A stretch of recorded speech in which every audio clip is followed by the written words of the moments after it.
Okay, so this might be a slightly controversial video because I want to be super clear about the intention. I would see people who ended up in close proximity and close relationships to narcissists when I was running my practice, almost always with the same four underlying patterns.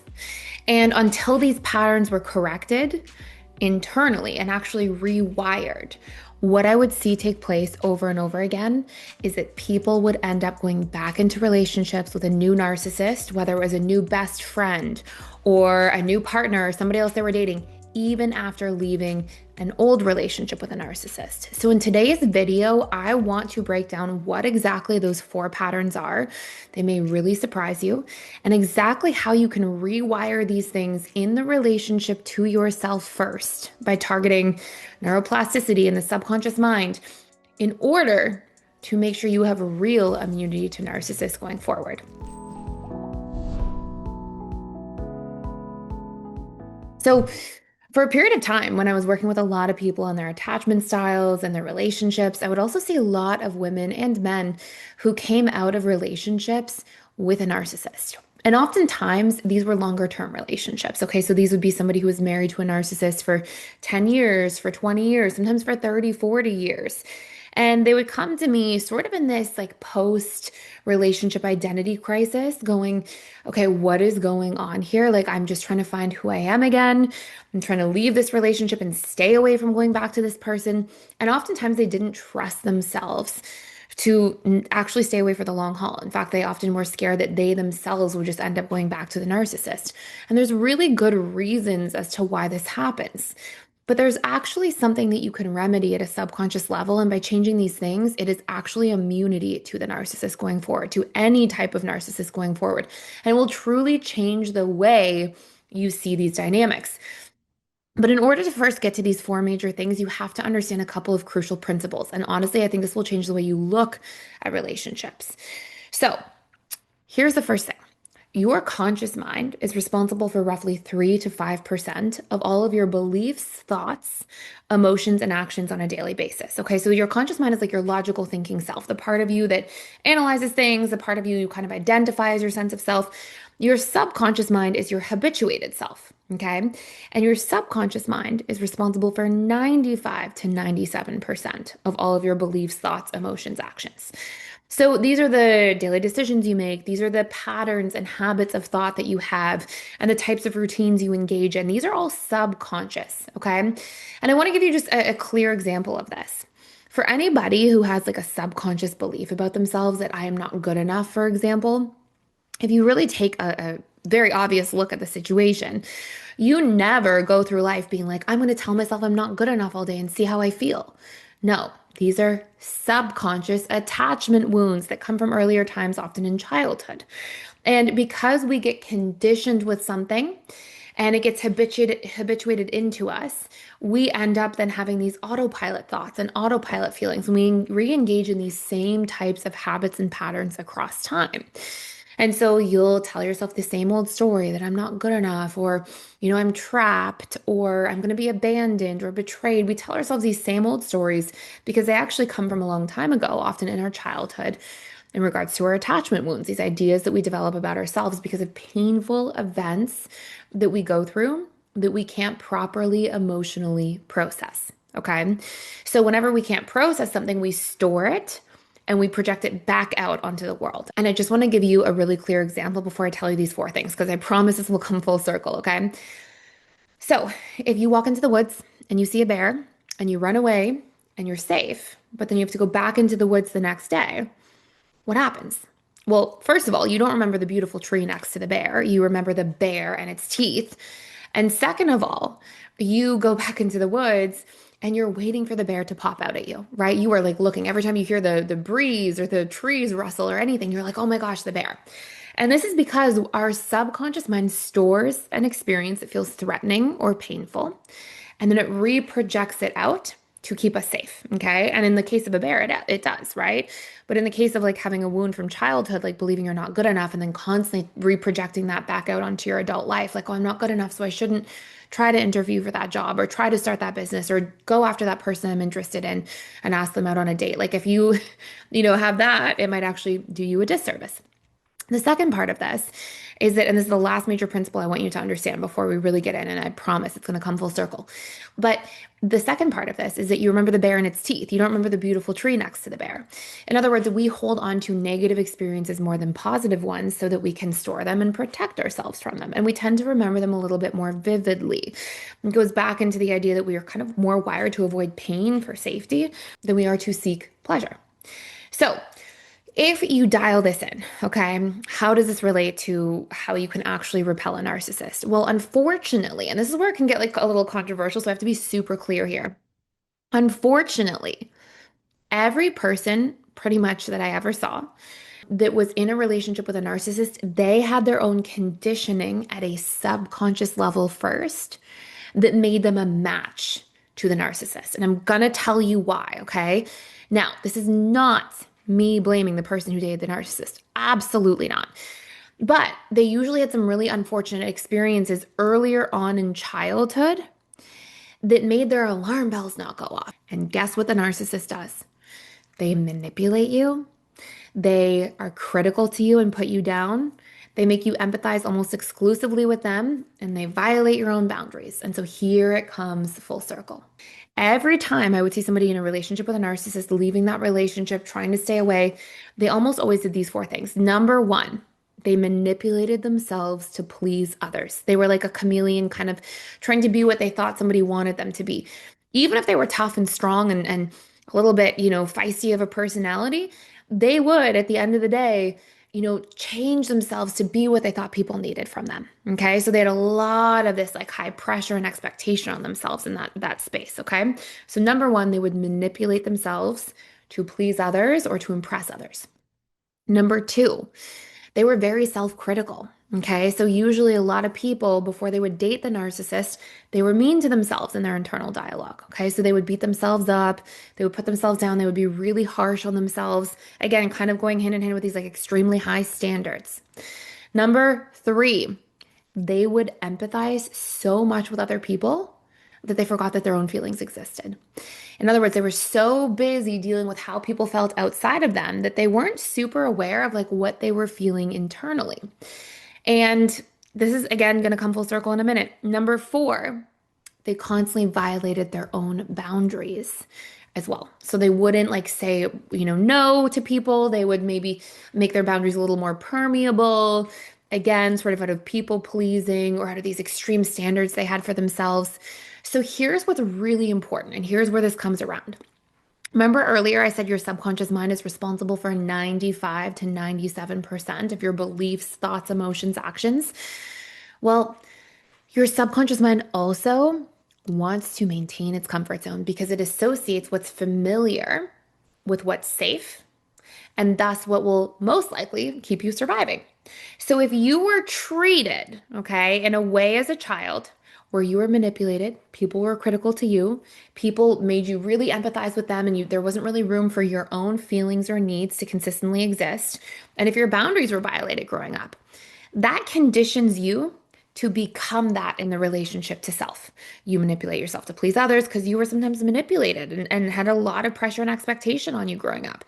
You are critical to yourself because people are critical to you. And literally, this is our conditioning. Often, the way you were spoken to as a child becomes a huge source of your own internal dialogue. If you were constantly told you weren't good enough by your parents, you're going to be the one telling yourself you're not good enough as an adult. We internalize that. Then, if you had a lot of chaos or emotionality in your home and you had to always focus on everybody else's feelings, maybe you had to take care of many younger siblings as well and focus on their feelings. It could be for a number of reasons. Then you become that to yourself. And then you violate your own boundaries to, on a regular basis to please others or to win people over. If that's what happens to you, that's what you do to yourself because that's how you adapt to your environment. That's basically how you're conditioned. And then guess what happens? When the narcissist comes along, and this is like the crux of the whole thing here, when the narcissist comes along, your conscious mind says, oh, I see unhealthy behaviors. The 3 to 5% of your mind says, I see these unhealthy behaviors. Your subconscious mind says, but this feels familiar. And thus it is safe. And thus we are most likely to survive here because we know that we've been surviving this long and we've stayed alive. So these patterns are good for us. They're working on behalf of our survival.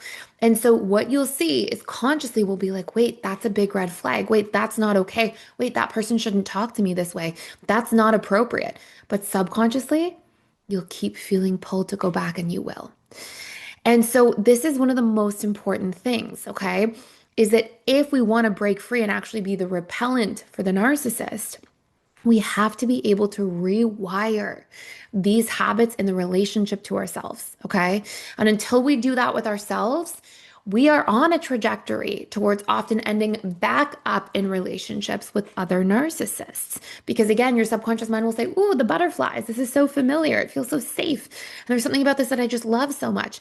And if anybody's ever been in a relationship with a narcissist, you know that like you feel this pull between your conscious and subconscious mind. Your conscious mind says, this isn't right. I have to stay away. I know better. And your subconscious gets yanked back in there over and over again. And you're like, why do I go back when I know that this isn't right or healthy for me? And again, this is why. So here's what you want to be able to do. Okay. Number one, I want you to actually make a list of all the ways that you manipulate yourself. And what that really means is like put all of these extreme amounts of pressure or expectations on yourself. And you're almost like changing who you are to be what you think people need from you. So maybe you're like the perfect friend to this one person and you always show up when they need you, even if they never really ask about you. You're in that one-way relationship there. Maybe you try to be this like achiever or performer in front of your parents. And you have to always talk about these things that make you feel like, oh, I'm doing a good enough job in their eyes. Maybe with your siblings, you find yourself being a protector or caretaker. Maybe with the other friend, you find yourself being somebody who's always encouraging. Like, I want you to look at like, what are all these hats that I've made myself basically wear? And why am I doing these things? Okay, what are these like expectations that I have on myself? And then I want you to write like a column down in your page next to like all the ways you put pressure and expectation on yourself and change who you are to basically be something for somebody else, which is truly this form of self-manipulation. And next to it, I want you to be like, if literally nobody's opinions mattered, and if in theory none of these relationships would change, how would I want to be in each of these particular relationships instead? Maybe I'd want to be more vulnerable. Maybe I'd want to receive sometimes from other people, receive care or encouragement myself, or have people check in with me. I want you to get really clear about like what you would actually want in these areas. And then I want you to take that and practice going to your most trusted relationships first and asking for them. Okay, actually being allowed to take up space yourself, because if you're always playing small and you're always being what you think people want from you, then you will always be a magnet for a narcissist. And so what you'll see here is that's the first piece, okay? You have to be able to stop that self-manipulation so you are not the magnet for narcissists, okay? And honestly, a huge part of that is you have to be able to stay in your own frame of reference. And I'm going to come back to what that really means in point number 3, but here's number 2. Putting yourself down, okay? I want you to just start here. There's actually ways of totally rewiring all of these old patterns of thought because you're not born with them. They get conditioned into you, but we'll come back to that in future videos. We talk a lot about rewiring on this channel, but especially in the personal development school, every single course that we have at PDS is all about how to rewire your subconscious mind. Point number 2, self-criticism. I just want you to start here. Here's a very simple exercise. If you find yourself criticizing yourself, I want you to practice noticing when you do it. Okay. And it's called a pattern interruption in neurolinguistic programming. There's way better tools for how to rewire once and for all, but it would take me forever to explain in this one video. You are just going to say, when you catch yourself being mean to yourself, you're going to say, cancel, cancel. Okay. It's a pattern interruption. And you're going to cognitively reframe that. So if you're like driving down the road and you miss your exit and you're like, I'm such an idiot, I can't believe I missed my exit, and you're being really mean to yourself. Okay, notice that you are literally being the narcissist to yourself. You're treating yourself the way the narcissist treats you. You don't want to be doing that. I want you to say cancel, cancel. And I want you to reframe with something that's a fair statement that's kind to yourself. So you might say something like, I'm a human and sometimes I'm going to make mistakes and that's okay. Okay, so something where you're not sitting there beating yourself up. It doesn't mean you have to be like, I'm never an idiot, I'm perfect. You don't want to do something that doesn't feel true or grounded. but just have some mercy on yourself, right? Because seriously, this is like one of the biggest tricks to narcissist repellent. And by the way, the better you get at not doing these things to yourself, the louder your alarm bells will go off if a narcissist comes along. You'll be like, wait, why are they talking to me like that? That's not acceptable, as long as it's not a familiar zone in your subconscious mind. Okay. Number three, over empathizing with others at the expense of yourself. People who end up with narcissists long term lose their frame of reference all the time. Okay. You feel, oh, that person must feel this way in this situation that we're having. Oh, in this disagreement or conflict, they're feeling this way. And you fully forget to consider yourself. Mastering the art of empathizing with yourself, if you have unlearned it for a very long time, requires practicing staying in your own frame of reference by being like, wait, what am I feeling in this situation? And honoring and validating your own feelings too. It doesn't mean over other people's feelings, but if you're being honest with yourself, you're probably doing this way less than other people's feelings. And I need you to meet it part way. Okay. I need you to be able to be like, hold on a second here. I'm going to meet myself here. And I'm going to at least treat my feelings equal to those of others. I'm going to consider them equal to those of others. That's called staying in your own frame of reference, being able to check in with yourself. So much of staying in your own frame of reference actually requires you to literally get good at checking in with your needs. And I will just say before I tell you our fourth point here that if you want some help and support with this, knowing your feelings and needs is something that will literally get the ball rolling. And we have a fully free needs course. You actually get to keep it for life. So it's like actually a giveaway. You get to keep it. If you check out our 7-day free trial, if you use the link in the description box below, we're just doing this for a portion of the month, like a very small period of the month. So this isn't like a month-long thing. So you might, like, the doors will close to this very soon. Go click on that needs link, that link. You can join the 7-day free trial. And when you join the 7-day free trial, you actually get to keep the needs course for life. And if you cancel before day 7, you'll still get the free course for life.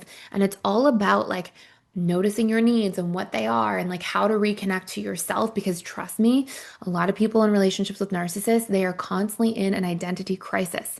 So if the link is still here, we probably still have the promotion going on. Don't be afraid to click down below and check it out. Then, number 4, if you find yourself constantly violating your own boundaries, I want you to write some major areas of life on your page, okay? So career, friendships, family relationships, even around money, social relationships, okay? And I want you to just make some in those big categories of life that take up a lot of our focus and attention. I want you to ask yourself, where do I violate my own boundaries? And what am I going to start doing instead? Okay, what will my boundary be instead? Now, boundaries can be one of the trickiest things to really get good at. Sometimes we intellectualize boundaries unless we engage the subconscious mind in the process. So, when it comes to your boundaries, making sure that you can be like, hey, here's what I want my boundaries to be instead in that column next to the first one. So, where am I violating my own boundaries in these major areas of life? What do I want my boundaries to look like instead? And your job is to start showing up for those things slowly but consistently over time. Okay. And if you can do those things, you will actually be a narcissist's repellent instead of a magnet. So that's it for today. I hope you enjoyed this video. Please like, share, and subscribe to this channel if this was helpful for you. I do put out daily videos on this channel if you're new here. And on our channel with the daily videos, I also often have like free giveaways for different things. So make sure you subscribe so you don't miss any. And let me know any content you want to see down below and I will create it. Thank you so much for stopping by and for watching.